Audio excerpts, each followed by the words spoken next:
মানুষ কেন বলে মোদের নারীর নিজস্ব নাই কিছু? আমি তো দেখি জগৎ চলে নারীর পিছু পিছু। বাপের ঘরের লক্ষ্মী আমি, স্বামীর ঘরের অন্নপূর্ণা, ছেলের ঘরে জননী আমি, আমি ছাড়া সংসার অসম্পূর্ণা।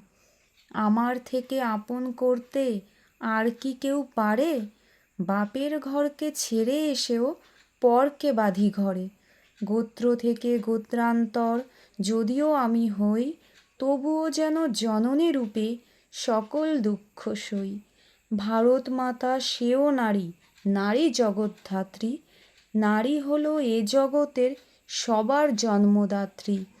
পুরুষতান্ত্রিক সমাজ তাই পুরুষকে বড় করে, জেনে রেখো সেই পুরুষকেই নারী গর্ভে ধারণ করে। মহাকাল আমার পদতলে শায়িত চিরকাল, আমি ছাড়া এ জগৎ সংসার সবাই হবে অচল। এটি শরদিন্দু কর্মকারের নারী কবিতা। আমি আবৃত্তি করতে পারি না, তবুও একটু চেষ্টা করলাম।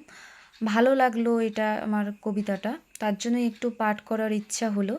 তোমাদের কেমন লাগলো অবশ্যই জানিও, আর আমার রসগোল্লাগুলো কেমন হলো সেটাও বলো। তো সবাইকে টাটা।